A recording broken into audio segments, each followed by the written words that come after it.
Welcome to the Zen Gateway Dharma Talk. An excerpt from the Lotus Sutra.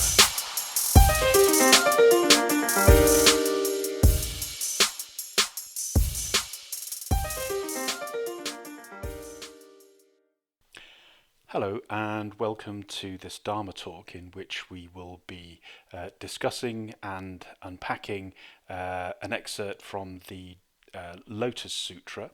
To be precise, it's from the beginning of chapter 2 of the Lotus Sutra. So we're not looking at it from the very beginning. Just to say, the Lotus Sutra is perhaps one of the most famous of the Mahayana sutras, composed sometime between the 1st century BC and 1st or 2nd century of the Common Era as well. Done in a number of sections, but one of the most important teachings that it actually has is that of the Ekayana, which is known as the One Way. It was the connecting together the earlier teachings and the what were called the developed or Mahayana teachings that sewed together the three paths of the Shravakas, the Pratyeka Buddhas and the Bodhisattvas. So the Shravakas were those who aspired to the Arhat path. The Pratyeka Buddhas were considered to be the Arhats, and the Bodhisattva path was the later path that was to lead to the Buddha's own enlightenment. And in this second chapter, as usual, we have somebody inquiring of the Buddha in order to hear the Dharma. So we'll jump right in. Oh, just to say, this particular edition is the translation and introduction by Jean Reeves. At that time, magnificently adorned Bodhisattva, the Great One, with the 80,000 Bodhisattva Great Ones, finished praising the Buddha with this verse and said to him in unison, "World-honoured one, we, an assembly of 80,000 Bodhisattvas, now want to ask you about the Tathagata's Dharma, but wonder whether the world-honoured one will hear us or not." Just to say, the Tathagata is another name of the Buddha. The world-honoured one is obviously a title of the Buddha as well. And magnificently adorned Bodhisattva, magnificently adorned just is the name of this particular great Bodhisattva. The Buddha said to magnificently adorned Bodhisattva and the 80,000 Bodhisattvas, "Good, good. You have known well, good sons, that this is the time. What would you like to ask? Before long, the Tathagata will enter complete nirvana. After nirvana, no one will have any doubts. What is your question? I will answer it." So, as already said, this is the very typical opening for a sutra. Someone will ask the Buddha a question and he will respond. And this is normally how the Dharma has been taught. We also get that in the Zen school as well. Often a student or a monk will ask Master Rinzai or Master Joshu a particular question, and the master will respond. Of course, the Buddha and the masters as well did obviously give sermons, but these are recorded too. But asking questions of teachers is also very important, not only because it shows that students have taken an interest in the Dharma enough to actually ask, but also it reveals their understanding of the Dharma so that the answer can be pitched at their particular level. And this ability for the Buddha or the Master to be able to pitch it correctly for the student is in fact a very important aspect of the Lotus Sutra, which predominantly, or certainly the first half of the sutra, deals with the teaching around skillful means, the ability to be able to lead all beings towards enlightenment, no matter what their situation, and taking into account their differing capacities. And the Buddha the Buddha says in reply to the Bodhisattva who is called magnificently adorned, the Buddha says to him, "Good, good. You have known well, good sons, that this is the time." And then he goes on to say, because it won't be long before he enters into nirvana and he will pass beyond the ability of anybody to ask him any further questions. So timing here is being brought about, and it's useful really, because the timing of things is incredibly important, actually, in the sutras, and certainly in the Zen school as well. If we take into account, for example, the story of Master Kyogen. Just very quickly, Master Kyogen was a monk who was regarded as being particularly foremost in learning. And when his old master died, there was a sort of interregnum period before the new master took over. And as was the custom, the monks went to ask the new master, if they wished, to train under the new master, and Kyogen did the same. And the new master, of course, being a Dharma brother of Kyogen, knew him very well and knew his reputation, but also knew that his learning was very academic. He hadn't really penetrated through to the realization of all the things that he had learned. And so set a little bit of a test for him. When Kyogen came and asked, the master said, "Kyogen, are you sure you really need to? Everybody knows about your learning and how prodigious your memory is and so forth. Are you sure you need to continue?" And Kyogen was rather chuffed at this and let it show, saying, "Well, maybe another couple of years just to polish it up." At which point the master revealed, turned the whole thing around and said, "Well, Kyogen, rather puffed up as you are with your pride, if you really think you know so much, then why don't you tell me this? Where will you go when you die?" And Kyogen was obviously took this as a bit of a verbal slap in the face, which it was. But the other thing was, he was racking his brains, but couldn't think of anything in all the sutras which would tell him where he would go when he dies, which is true. Even taking into account the stories that we have of rebirth, etc., he didn't actually know where he was going to go when he died, because it's very clear it depends on your affinity links and your karmic lineage, and of course he had no idea exactly where he would end up. And so he asked if he could retire and go and investigate the sutras, that he had a library in his own cell, which he went and did, and spent 3 days and 3 nights working himself up into quite a lather, completely unable to actually find the answer to his question. And so after this time, not having sort of been denied sleep and not even able to eat or drink anything, came to the master in a right old state, demanding from the master that he tell him where he goes, where he will go when he dies. And the master said, "No, Kyogen, I will not rob you of your own insight." At which point something snapped in Kyogen, and Kyogen grabbed hold of the master and said, "You will either tell me or I'll kill you." At which point the master calmly replied, "And do you think my corpse will give you the answer?" Which was another slap, enough to get Kyogen to come back to himself, realize what he had done, laid violent hands on the master, and realized that he couldn't possibly stay. And so he left and went on pilgrimage for 10 years, and then it said after that he settled down at the shrine of the 6th patriarch, famous personage in Zen, and looked after it, and basically built himself a small shelter and acted as guide for pilgrims who would come along, and in this way eked out his living for another 10 years. So 20 years now he had been away. And it said that each day he would sweep in front of the shrine and repair it and so forth, and collecting the pebbles and bits of detritus and so forth that had collected in front of the shrine, he was in the habit of going off to a bamboo thicket where he would throw the bucket of sweepings. And on this particular day, as he tossed the sweepings into the bamboo thicket, one in particular clicked onto a bamboo, and this sound triggered or caused his awakening, his true awakening. And it said that he went up for the first time in 20 years. He wore his monk's robes, climbed to the top of a nearby hill, and made 9 deep prostrations in the direction of the monastery.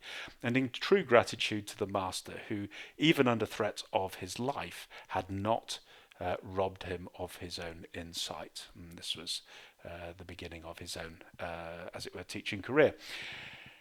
The point is that, every single day he had tossed those pebbles into a bamboo thicket.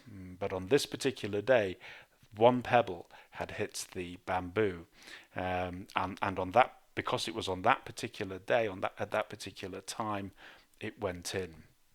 And as a corollary of this, my own late teacher Miyoko, one day she used to have residents staying at the temple.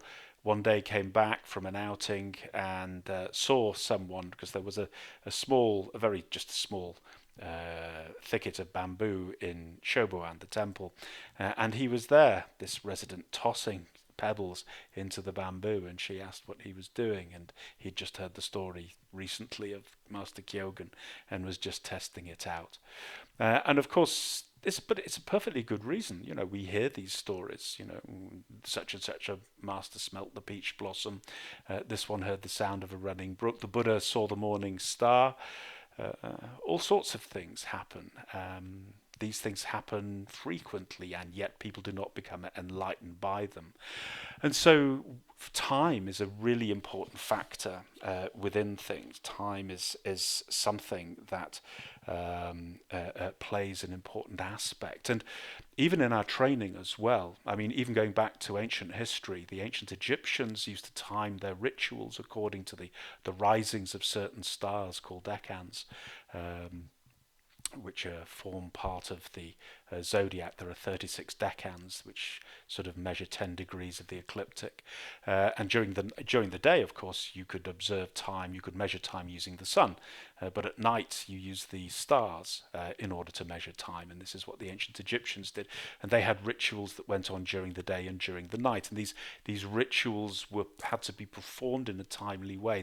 They were considered only effective at certain times. So if they were performed at certain times, so we have that same theme as well, even in the Zen school as well. Time becomes, as it were, an active ingredient in bringing things about. If you know, and even in the teaching around karma, timing also plays that role. And that shouldn't be a surprise, really, because the whole of the Buddha's teachings is based around this notion of coming to be, ceasing to be, coming to be and ceasing to be, and that this is a conditioned existence. And so time becomes an active agent in the training as well. And, in the same way we have our own daily practices. We have a time to sit zazen, and we're advised to sit at the same time each day, and we're advised to sit at a number of days a week, and with a day off as well. And that this is important to create this notion of that the day itself has markers, and the week itself has markers, and over the year we have festivals and we have memorial days. We just come out of Christmas and New Year, which we share collectively. So timing is a factor that's very important, and the Buddha is emphasizing it in this particular at the beginning of this particular chapter. So we go on. Then magnificently adorned bodhisattva, with the 80,000 bodhisattvas, said to the Buddha in unison, "World-honored one, if bodhisattva great ones want to attain supreme awakening quickly, what gateway to the Dharma should they use?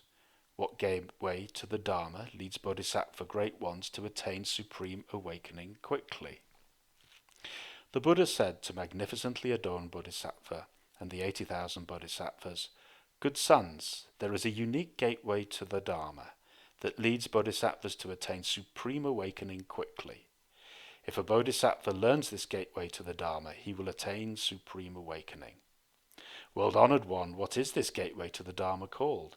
What does it mean? How does a bodhisattva practice it?"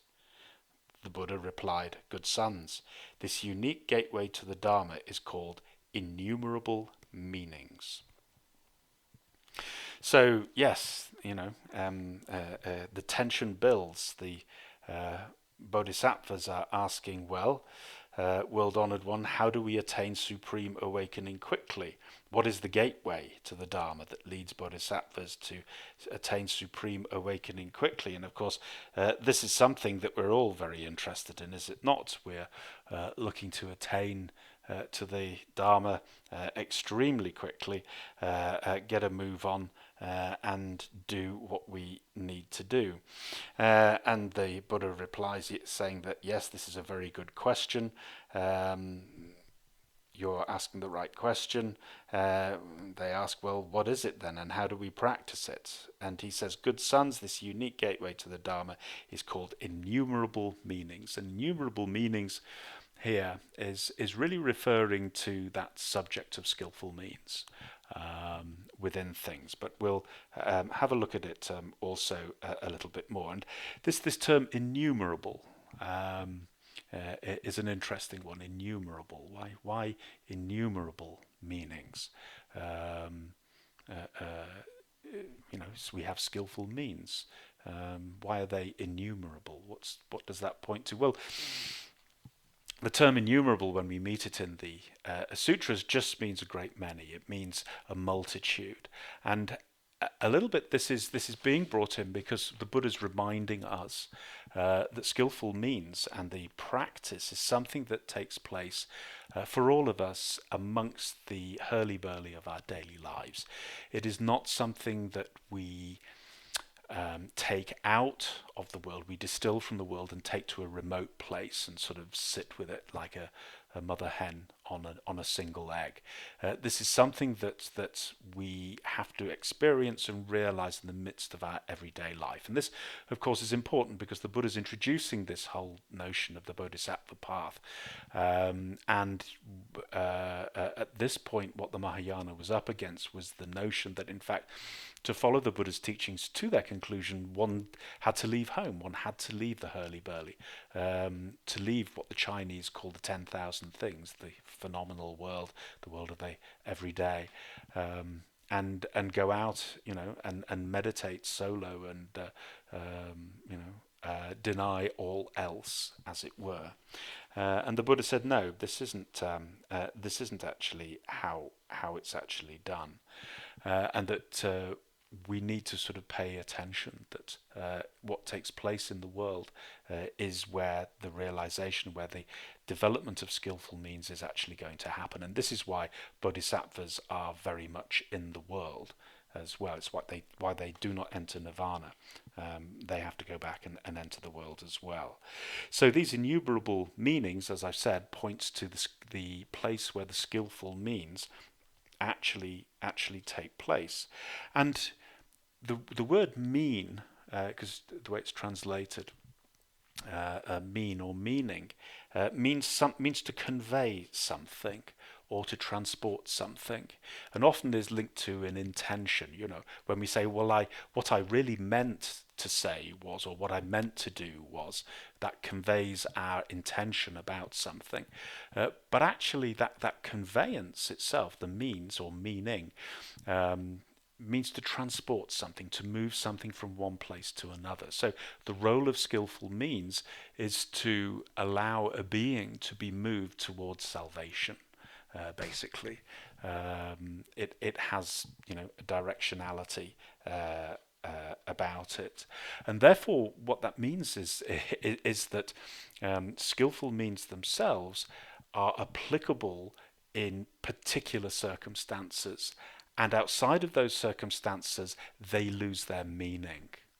And this, I think, was brought quite nicely, or I saw this sort of demonstrated quite nicely with the Dalai Lama once in an interview that he gave to a newspaper. And obviously the journalist decided he was going to ask the Dalai Lama some, difficult questions about the Buddha Dharma, etc., and see if he could sort of catch him out. And at the sort of towards the end of the interview, he said, the interviewer said to the Dalai Lama, he said, so is it true then that karma, we suffer the effects of our own karma? And the Dalai Lama said, yes, that's true. He said, well, in that case, why is it that the Chinese invaded Tibet? There you were practicing the Dharma. How come you were overrun by the Chinese? And the Dalai Lama said, because we were a feudal society, we hadn't changed with the times, and this was our mistake. And the interviewer said, okay. He said, well, what about, for example, people who are suffering.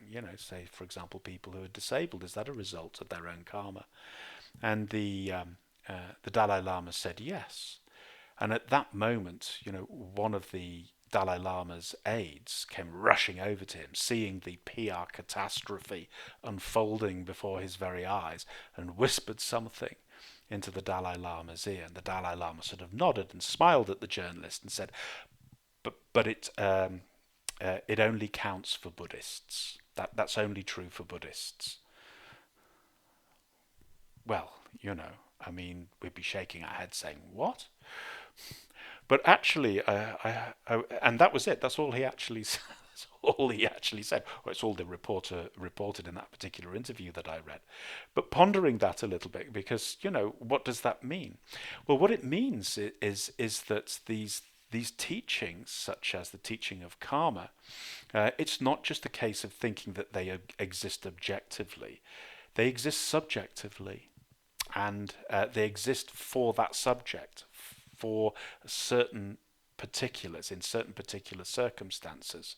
And really what I think the Buddha was pointing at was this, because certainly the teaching of karma has been used in order to say, well, to uphold, for example, the caste system in India, that people at the bottom of the pile deserve it because that's their karma. And that can lead to callousness, obviously. That can lead to saying, well, I'm all right, Jack, so, if I've made lots of money and I'm okay, then obviously that is a good thing for me, and it means that it's reflecting my good karma. And in fact, I mean, that exists in certain branches of evangelical Christianity as well, not just in those religions that adhere to a teaching of karma. But actually, the way the Buddha talks about karma is not like that at all. And I think that this is what the Dalai Lama was pointing at, because if we say that, in fact, if we go around thinking, well, karma, if I see someone in a pitiful state or suffering, if I say, well, obviously that's their karma, that is exactly what the Buddha did not teach, because the Buddha was full of compassion, and he wouldn't teach cold-heartedness. Neither would he teach superiority over others. In fact, quite the reverse. The Buddha Dharma and the Dharma is equal and even in all things. That is a central teaching. What I think the Dalai Lama is pointing at, and of course this is my own interpretation of his words, but it does align with what the Buddha teaches about compassion, is this, that when we come across someone who is suffering, what we should think is, there is someone suffering, and that is as a consequence of various karmic affinity links from the past. I too have been in that position many, many times in previous incarnations, and I will be in that position in many, many times to come in the future. When I am next in that position, how would I wish to be treated by others? And then from that, the ethical response flows to treat people in accord with the way that I myself would wish to be treated. In other words, we come straight to the golden rule. Do unto others as you would have them do unto you. Do not do unto others as you would not have them do unto you. Do not be hateful unto others as you would not wish other people to be hateful towards you. And my goodness, in this current time, we really do need that, and we need to be very careful. But the point here is this, that the skillful means comes not just in the teaching of karma, but in its application and interpretation. That is where the skillful means comes in, and that they are innumerable, because it's not a case of one size fits all. There are multiple interpretations, and they may depend on they will depend on the circumstances within which we actually find ourselves. So we'll go on. A bodhisattva who wants to practice and study the gateway to the Dharma of innumerable meanings should observe that all things were originally, will be, and are in themselves empty and tranquil in nature and character, not large or small, not subject to arising or extinction, not fixed or movable, and neither advancing nor retreating. Like empty space, they are non-dualistic. So this is something, obviously, if we're familiar with the Mahayana teachings, we're familiar with the teachings on emptiness, shunyata, and regular listeners here will be.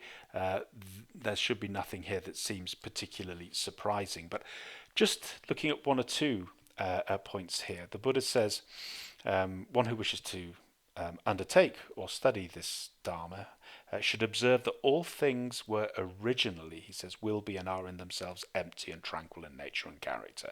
Originally. That originally is really important. That all things are originally empty, all things are originally tranquil in nature, both in nature and in character as well. So nature is in the this is the nature that is, when we talk about the nature of something, it's something that's hidden. So, the nature of a cat is to, chase birds. The nature of a dog is to chase a cat, or something like that. The nature of apple trees is to flower in spring, for example. Now, because it's not always spring, the apple trees are not always flowering. So you may not necessarily see the characteristic of that nature expressing itself. You'll only see it in spring. In autumn and winter, you won't see it. So the nature of something isn't always visible all the time. Or perhaps we could say different aspects of the nature of it will only appear at certain times. So you have nature and you have character. You have the nature of something and then that particular characteristic through which it expresses itself. It flowers in spring and it fruits in autumn, coming back to the apple tree, for example. And what the Buddha is saying is that all those aspects, the nature of something and the characteristic that expresses that nature, are all originally empty. So what does that originally mean? Well, we've come across that originally before as well, in the famous koan of the sixth patriarch, who we've already mentioned, because the famous koan connected with him, of course, is when he faced the elder Myo, who was a monk, and he said to the elder Myo, who had asked for the Dharma at this point, before thinking of good and bad, what is the true face of the elder Myo before father and mother were born? And that before, that term before, is the same as this word originally. And as has been pointed out before, that before is not temporal, it's foundational, and this originally is the same. It's also that when it's talking about the origin, it's not talking about the beginning of the world, however many aeons ago. It's talking about the foundation, rather like saying that every house has a foundation. It didn't have a foundation at the beginning, and then once the house was built, no longer had the foundations. The foundations are here, and we know they are here because this building is still standing. If it had no foundations, this building would have collapsed. So that's how we know that the original foundation of this house is still present. So before thinking, whatever it is before thinking, that the sixth patriarch was pointing to, which is the true face, it's ever present. It's there even when thinking of good and bad is taking place. And it's the same with the apple tree as well, that the original nature and the characteristics are also empty, whether or not a tree is flowering, fruiting, growing, dying, whatever it may be. So that originally is actually pointing to a ground of being. And the Buddha is saying that, in fact, it is necessary to realize the emptiness of all these things, to realize the foundation of phenomena.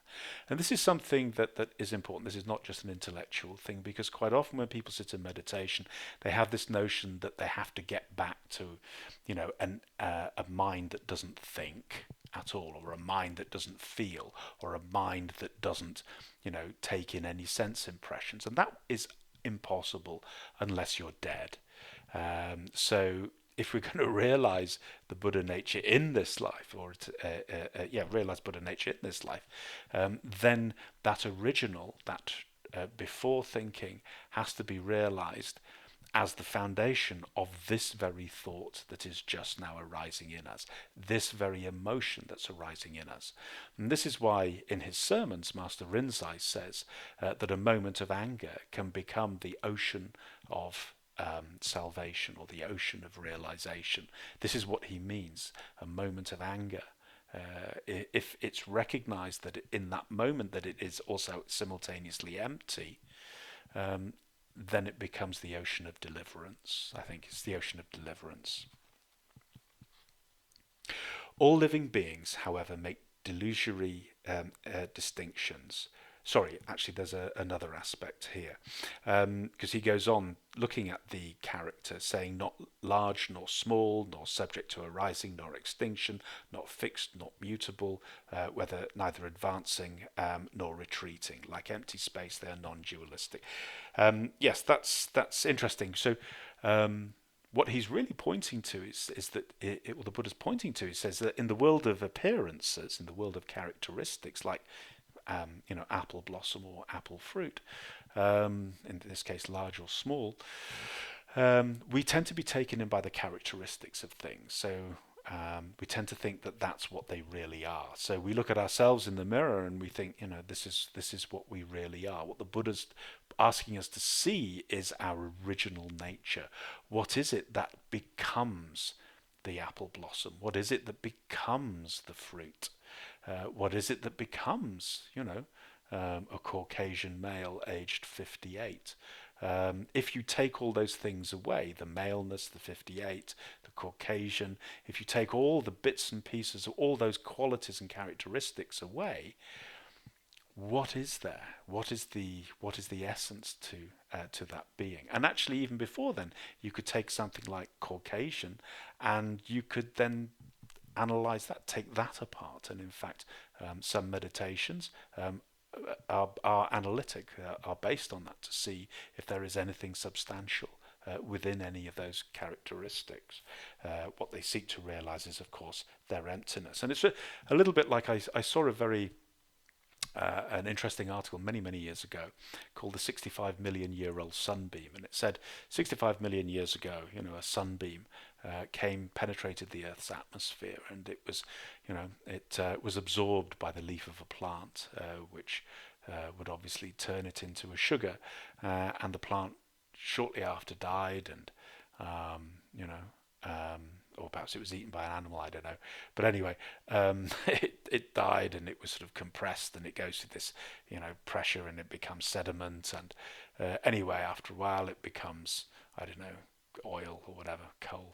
Sorry, my biochemistry is a little bit rusty these days. And then 65 million years later, it's dug up and fuel is extracted from it, and that fuel is put into a car, and that car is driving down a road at night, and the driver switches on the headlights, and for the first time in 65 million years, that photon that came into that plant and has travelled through that transformational journey once again becomes a photon, and then is released out into space and travels out into space again. And it had that sort of, it described it better than I did, but it had that idea of a cycle, going through this whole process. But it does beg the question of what is it that actually undergoes those transformations. So, first it was a photon, then it was a sugar, then it was, oil or whatever, and then it was petrol, and then it became labor in a machine, it became part of the engine, and then it became electricity, and then going through a heated filament in the light bulb, it becomes a photon again. And goes out into space. It completes its cycle. But what is it that undergoes all those things? And actually, in the early teachings, the investigation into the five skandhas also investigated that very much as well. What is it that becomes all these five skandhas? All living beings, however, make delusory distinctions, weighing whether something is this or that, whether it is gain or loss. Bad thoughts come to them, producing a variety of evil actions.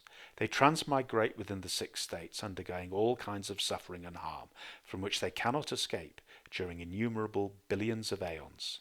Seeing this clearly, bodhisattva great ones cultivate sympathy and show great kindness and compassion in the desire to extricate others from suffering. What's more, they penetrate deeply into all things. So, leading on from that, we tend to latch on to the characteristics of things, like the male, like the Caucasian, like the 58-year-old, and we paint pictures in our minds about this. One does it to oneself, and one does it to others, and others do it to oneself as well.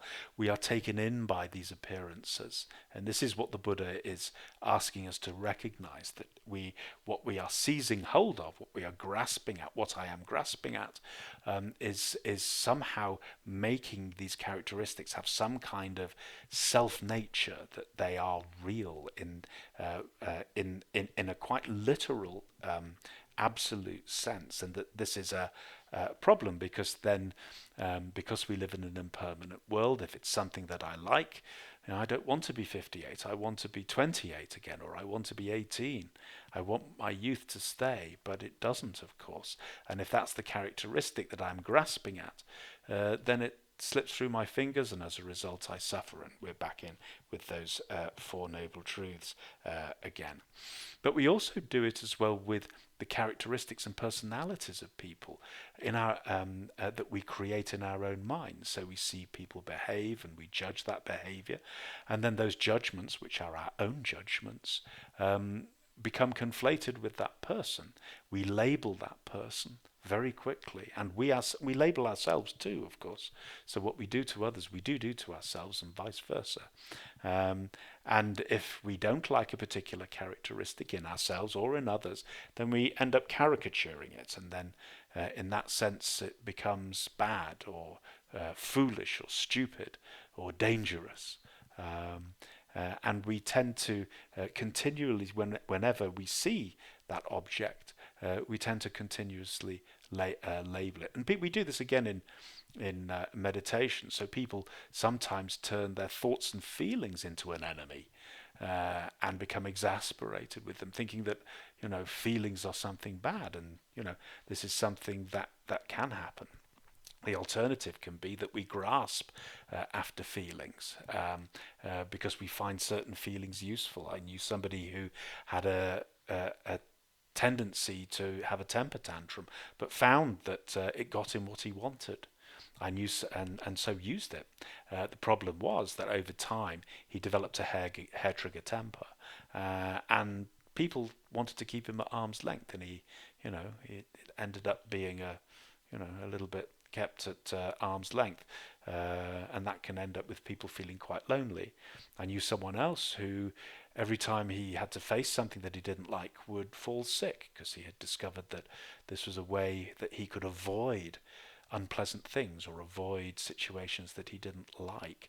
The problem was that over many years that sickness became something quite real, and he would genuinely fall into a sickness and would be rushed to hospital, and it would frighten him, but it had got out of control by that point. It was a characteristic that had been nurtured and nurtured because he had grasped at it, because it got him something that he wanted. But in the end, it came back to bite him as a result. And these are the ways that we can cause suffering for ourselves.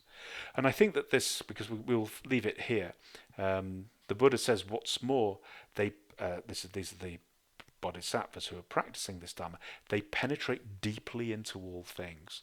And this is something that's really important. The cultivation of meditation, the cultivation of a daily life practice, a mindfulness practice, is to do precisely that, to penetrate deeply into things, to find the causes of things. If you look at the Four Noble Truths, it's the formula that says, here's a phenomenon that causes suffering. What's the cause of that suffering? What's the stopping of that suffering, and what's the way that leads to the stopping of that suffering? That's a useful thing if we find that in ourselves. If we find ourselves becoming upset, whether it's about lockdowns, whether it's about the politics of the day and all the rest. If we find ourselves becoming really inflamed or our minds becoming obsessed by certain things, then we can stop, we can stand back, and we can begin to look and say, right, now what is the cause of this? And if we really sit with something like a mother hen sitting on an egg, we can do what my own late teacher used to say, was hatching it out. If we it's not an easy thing to do, but this is the insight practice. Once we've developed some meditation strength, we can sit with something and begin to just sit with that until it begins to unpack. It's hard though, because the tendency is to begin to indulge in thinking, and then we very quickly get carried away, and that doesn't lead anywhere except deeper into the mire of whatever the passion and the thoughts actually is. But if we can, as it were, sit with that feeling, with that dislike, that reaction inside, without letting it carry us away, and just ask that question now, what is the cause of this? It's remarkable how things begin to float up, that when we suddenly begin to gain these little insights into our own makeup. And this is really what we're doing. We are exploring the nature of our own heart in this way. Okay, we'll leave it there for today.